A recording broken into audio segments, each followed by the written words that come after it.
Student, class 11th में हमारा chapter जो चल रहा था ट्रायल बैलेंस और रेक्टिफिकेशन ऑफ एरर्स, उसका आज हम इलस्ट्रेशन नंबर 6 करने जा रहे हैं। उदाहरण संख्या 6 जो हम कर रहे हैं उसके अंदर आपने 233 9 नंबर का पेज निकाल लीजिए अपनी पुस्तक का, और उसको हम आज करने जा रहे हैं। जिसमें लिखा हुआ है अनंत राम के तलपट का मिलान नहीं हुआ है, उसका जमा पक्ष यानी क्रेडिट पक्ष का 16,000 रुपये अधिक योग आता है। ठीक है, अंतर को उच्चती खाते में रख दिया गया है। इन्हें हम सस्पेंस अकाउंट बना लेते हैं बच्चों एक, और 16,000 एज पर ट्रायल बैलेंस जो आपका डिफरेंस आ रहा है क्रेडिट बैलेंस, तो हम जमा पक्ष की योग अधिक आता है तो उच्चती खाते के क्रेडिट पक्ष में जाकर लिखेंगे to difference between trial balance, है ना, 16,000 रुपये हम वहाँ पर बैलेंस दिखा देंगे।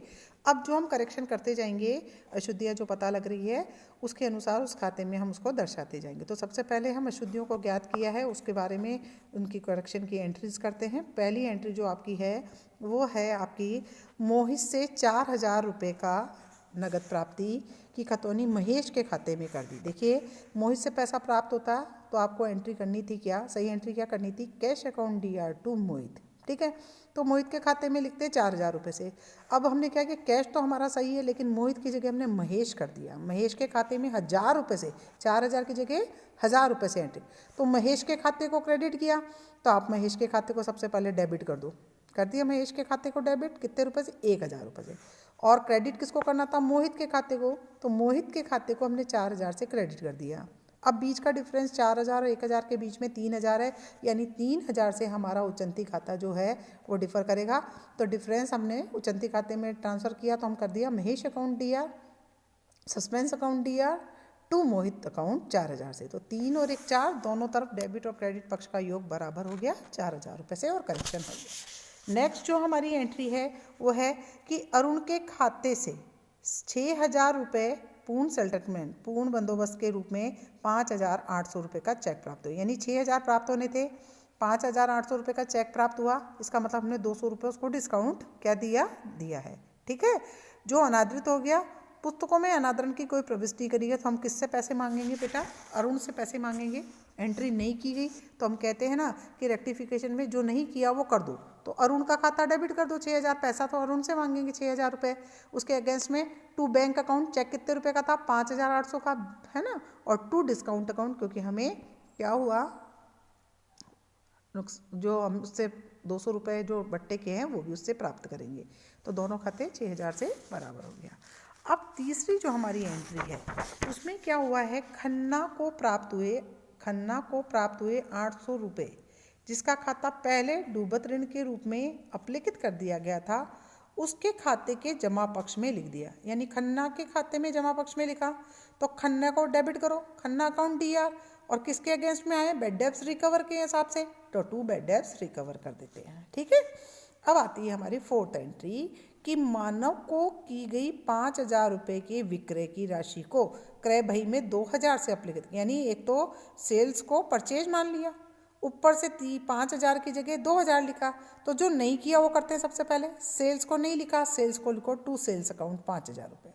गलत क्या लिखा, परचेज अकाउंट को डेबिट कर दिया 2,000 से, तो उसको उठाकर पलट दो, क्रेडिट कर दो, तो टू परचेज अकाउंट 2,000, 5 और 2 कितने होते हैं, 7, तो किस में जाएगा बचा हुआ बैलेंस है, हमको मानव का खाता 7,000 रुपये से होना है। क्यों, क्योंकि मानव अकाउंट DR होना था, मानव अकाउंट DR 5,000 से तो वैसे होना था, और दूसरा हमने purchase account DR to Manav account कर दिया, तो मानव का खाता 2,000 से क्रेडिट हो गया, तो उसको भी डेबिट, तो 5 और 2 7 से मानव का खाता डेबिट, और परचेज अकाउंट और सेल्स अकाउंट क्या हो जाएगा, क्रेडिट हो जाएगा। अब आते हैं हम अपनी 5वीं एंट्री पर कि क्रय बही का योग 1,000 रुपये, ये क्रय शब्द लिखा है कम से लिख दिया गया, कम से लिख दिया तो और लिख दो। परचेज अकाउंट क्या होता है, परचेज DR होता है, तो purchase account DR to suspense account कर दीजिए 1,000 रुपये। ठीक है, फिर आती है अपनी छठी एंट्री, मशीन की 1,600 रुपये की मरम्मत को त्रुटिवत मशीन खाते को डेबिट पक्ष में 1,000 रुपये, यानी एक तो होना चाहिए था repair account DR to machine, और कर दिया हमने रिपेयर अकाउंट की जगह मशीन अकाउंट डेबिट, और वो भी कितने, 1,000 रुपये से। तो मशीन खाते को जो डेबिट किया सबसे पहले उस मशीन खाते को क्रेडिट करो 1,000 रुपये से। ठीक है, और करना किसको था, 1,600 रुपये को रिपेयर अकाउंट को डेबिट करना था, तो रिपेयर अकाउंट डेबिट करो 1,600 रुपये से। अब देखिए, रिपेयर अकाउंट 1,600 रुपये से टू मशीन अकाउंट 1000 रुपये से डिफरेंस कितने का हुआ, गलती कितने रुपए की हुई, सिर्फ 600 रुपये की। तो उचंती खाते को कर दीजिए टू सस्पेंस अकाउंट 600 रुपये। तो एंट्री हो जाएगी repair account DR, to machine account, to suspense account 600 rupees. तो दोनों का बैलेंस देखेंगे तो 1600 रुपये से क्या हो गया, बराबर हो गया। फिर आते हैं हम अपनी 7वीं एंट्री पे। 7वीं एंट्री है कि नत्थु द्वारा वापस किया गया माल स्टॉक में शामिल कर गया, पुस्तकों में कोई प्रविष्टि नहीं हुई। प्रविष्टि नहीं हुई तो प्रविष्टि करो। Sales return account DR to Natthulal, amount इसमें नहीं दे रखा है लेकिन आपकी पुस्तक में 3000 रुपये दर्शाया है, आप 3000 रुपये यहाँ पर लिख देंगे। देखिए बच्चों, आपके क्वेश्चंस में बहुत सारे करेक्शंस हैं क्योंकि पुस्तक इस बार नई है। जैसे क्रय बही का योग 5वें नंबर में कम लिख दिया गया की जगह क्रय लिख दिया गया है। यहाँ पर नत्थु के अंदर अमाउंट नहीं लिखा है। तो ऐसे करेक्शन छोटे छोटे हैं जो आप पढ़ेंगे तो आपको समझ में आएगा कि हाँ यहाँ गलती हुई है।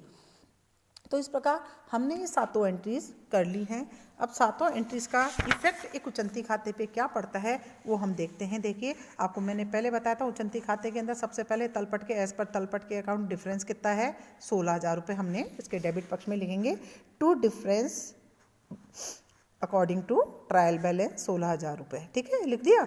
अब अपनी फर्स्ट एंट्री के अंदर सस्पेंस अकाउंट 3000 से आ रहा है। सस्पेंस अकाउंट डेबिट हो रहा है तो डेबिट पे जाते हैं, मोहित के खाते को डेबिट करते हैं 3000 से। आपने देखिए मोहित का खाता नीचे 4 से हो रहा है, हमको 4 से नहीं करना। सस्पेंस अकाउंट कितने से है, 3000 से, तो हमको खतौनी कितने से करनी है, 3000 रुपये से करनी है।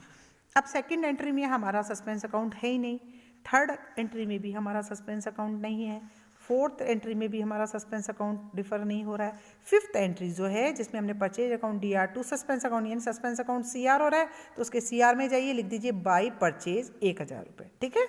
फिर आता है हमारा 6th एंट्री, इसमें भी उचंती खाता क्या हो रहा है, CR हो रहा है तो CR में जाएंगे, 600 रुपये से क्या लिखेंगे, बाई रिपेयर अकाउंट। फिर 7वें में कोई नहीं है। अब आप देखेंगे दोनों पक्षों का योग लगा के तो अभी भी डिफरेंस आ रहा है। आपके डेबिट पक्ष का योग 19,000 रुपये होता है जबकि क्रेडिट पक्ष का योग 1600 रुपये ही होता है, यानी शेष जो है 17,400 रुपये debit balance as per suspense account अभी भी शो हो रहा है। हमने ये जो शेष है उसको हमने यहाँ लिख दिया, शेष आगे ले जाएं 17,400 रुपये। अब क्या करना है हमको 17,400 रुपये का मैं आपको बताती हूँ। जब भी तमाम कोशिशों के बाद अशुद्धियों का पता नहीं लगता है फिर भी शेष बच जाता है, तो मैंने आपको पहले भी बताया था अगर उचंती खाते का शेष अशुद्धि सुधारक के बाद भी रह जाता है तो ऐसी सिचुएशन में अचंती खाता बंद नहीं किया जाता है, उसका डेबिट शेष होता है तो हम संपत्ति पक्ष में बैलेंस शीट में शो करते हैं, और अगर क्रेडिट बैलेंस होता है तो हम लाइबिलिटीज साइड में उसको ले जाकर बैलेंस शीट में शो करते हैं। और फिर हम उसको अगले वर्ष जैसे जैसे हमें बाकी अशुद्धियों का पता लगता है उसके अंदर ट्रांजैक्शन करते हैं और खाता बंद हो जाता है। तो यहाँ भी यही है कि उचंती खाते का जो शेष नाम दर्शाया गया है उसको हम बैलेंस शीट के अंदर दिखाएंगे, और अशुद्धियों का पता हम लगाने में असफल रहें तो अगले वर्ष जब हमें ये अशुद्धियों का पता लगेगा तब उसके अंदर ट्रांजैक्शन कर इस खाते को बंद कर दिया जाता है। तो कल हमने जो उचंती खाता देखा था उसमें एक नई चीज़ देखी थी कि हमारे पास बैलेंस नहीं था, तो हमने पता लगाया कि तलपट में कितना बैलेंस था, गलती क्या थी और कितना बैलेंस से हमारा सस्पेंस अकाउंट खुला हुआ था। आज जो हमने सस्पेंस अकाउंट बनाया है उसके अंदर हमने ये चीज़ सीखने की कोशिश की है अगर सस्पेंस अकाउंट बंद नहीं होता है और उसका कोई शेष रह जाता है तो उसको हमें आगे ले जाकर कैसे शो करना होता है। और एक इलस्ट्रेशन जो अपन ने 4th नंबर का देखा था उसमें हमने उचंती खाता बनाया था कि किस प्रकार से उचंती खाते का बैलेंस करने से उचंती खाता ऑटोमेटिकली बंद हो जाता है। तो 3 उचंती खाते से संबंधित प्रश्न हमने कर लिए हैं बच्चों। आप सबको चाहिए कि आप इसकी प्रैक्टिस करते रहें, पीछे से क्वेश्चंस निकालते रहें और करते रहें, जिससे आपको हमेशा इस अकाउंटेंसी के अंदर प्रश्न उत्तर को सॉल्व करने में बहुत आसानी होने वाली है। ठीक है, थैंक यू वेरी मच। कल हम देखते हैं इसका स्वयं जांच जो आपको दी हुई है उसके क्वेश्चंस आप कॉपी के अंदर करें बच्चों, और कुछ नहीं आता है तो प्लीज़ आप मुझसे बात करें। Thank you very much. ये लेसन मेरे ख्याल से अब पूरा हो गया है।